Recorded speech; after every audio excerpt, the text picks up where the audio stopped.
ಸಿಂಪಲ್ಲಾಗಿ ಲಿವರ್ ಗಿಝರ್ಡ್ ಫ್ರೈನ ಹೇಗೆ ಮಾಡೋದು ಅಂತ ನೋಡೋಣ. ಇದಕ್ಕೆ ಒಂದು ಸಣ್ಣ ಈರುಳ್ಳಿನ ಮಾಡ್ಕೊತಾ ಇದ್ದೀನಿ. ನೆಕ್ಸ್ಟ್ ಇದಕ್ಕೆ ಒಂದು 3ರಿಂದ 4 ಹಸಿಮೆಣಸಿನಕಾಯಿನ ಕಟ್ ಮಾಡ್ಕೊಂಡಿದ್ದೀನಿ. ನೆಕ್ಸ್ಟ್ ಒಂದು ಪ್ಯಾನಿಗೆ ನಾವು 3ರಿಂದ 4 ಸ್ಪೂನ್ ಆಗೋವಷ್ಟು ಆಯಿಲ್ ಹಾಕ್ಕೊಂಡು ಅದಕ್ಕೆ ನಾವು ಈರುಳ್ಳಿ ಮತ್ತು ಹಸಿಮೆಣಸಿನಕಾಯಿನ ಹಾಕ್ಕೋಬೇಕು. ನೋಡಿ, ಈ ಥರ ಚೆನ್ನಾಗಿ ಬಾಡಿಸ್ಕೋಬೇಕು, ಹಸಿ ವಾಸನೆ ಹೋಗೋವರೆಗೂ.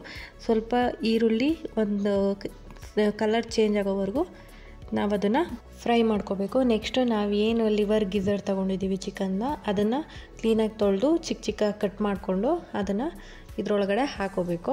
ಈ ಥರ ಮಿಕ್ಸ್ ಮಾಡಿ ಅದಕ್ಕೆ ಸ್ವಲ್ಪ 1/4 ಟೀ ಸ್ಪೂನ್ ಆಗೋವಷ್ಟು ಅರಿಶಿನ ಪುಡಿ ಮತ್ತು ಒಂದು ಸ್ಪೂನು ಶುಂಠಿ ಬೆಳ್ಳುಳ್ಳಿ ಪೇಸ್ಟ್ ತೊಗೊಂಡಿದ್ದೀನಿ. ಇದಕ್ಕೆ 1 ಸ್ಪೂನ್ ಆಗೋವಷ್ಟು ಉಪ್ಪು ಹಾಕ್ಕೊಂಡಿದ್ದೀನಿ. ನಿಮಗೆ ಎಷ್ಟು ಬೇಕು ಟೇಸ್ಟು ಅಷ್ಟೇ ಹಾಕ್ಕೊಳ್ಳಿ. ಸ್ವಲ್ಪ ಕಡಿಮೆನೇ ಹಾಕ್ಕೊಂಡಿರಿ, ಯಾಕೆಂದರೆ ಇದು ಫ್ರೈ ಆಗಿರೋದ್ರಿಂದ ಡ್ರೈ ಆಗ್ತಾ ಉಪ್ಪಾಗೋ ಸಾಧ್ಯತೆ ಇರುತ್ತೆ.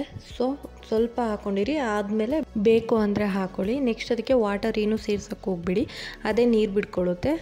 ನೆಕ್ಸ್ಟ್ ಈ ಥರ ಫುಲ್ಲು ಡ್ರೈ ಆಗೋವರೆಗೂ ಬಿಟ್ಟು ಆದಮೇಲೆ ನಾನು ಇಲ್ಲಿ 1 ಸ್ಪೂನ್ ಖಾರ ಪುಡಿ ಮತ್ತು 1 ಸ್ಪೂನ್ ಧನಿಯಾ ಪುಡಿನ ಚೆನ್ನಾಗಿ ಫ್ರೈ ಮಾಡ್ಕೊಂಡಿದ್ದೀನಿ ಬ್ರೌನ್ ಶೇಪ್ ಬರೋವರೆಗೂ.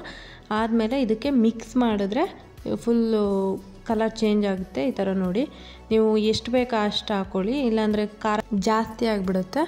ನೋಡಿ, ಈ ಥರ ನೀರು ಏನೂ ಸೇರಿಸ್ಬಾರ್ದು, ಇಲ್ಲಾಂದರೆ ಡ್ರೈ ಆಗೋಕ್ಕೆ ತುಂಬ ಟೈಮ್ ತಗೊಳುತ್ತೆ. ನೋಡಿ, ಈ ಥರ ಆಯಿಲ್ ಮತ್ತು ನೀರು ಫುಲ್ಲು ಡ್ರೈ ಆಗೋವರೆಗೂ ಬಿಟ್ಟು ಲಾಸ್ಟಿಗೆ ಸ್ವಲ್ಪ ಕೊತ್ತಂಬರಿ ಸೊಪ್ಪನ್ನ ಹಾಕ್ಕೊಳ್ಳಿ. ಚೆನ್ನಾಗಿ ಮಿಕ್ಸ್ ಮಾಡಿ ಒಂದು 2 ಮಿನಿಟ್ಸ್ ಬಿಟ್ಟಾದಮೇಲೆ ಇದನ್ನು ಕ್ಲೀನಾಗಿ ಮಸಾಲೆ ಎಲ್ಲ ಹಿಡ್ದಿರುತ್ತೆ. ನೋಡಿ, ಈ ಥರ ಆಫ್ ಮಾಡಿಕೊಂಡ್ರೆ ಚಿಕನ್ನ ಲಿವರ್ ಗಿಝರ್ಡ್ ಫ್ರೈ ರೆಡಿ ಆಗುತ್ತೆ.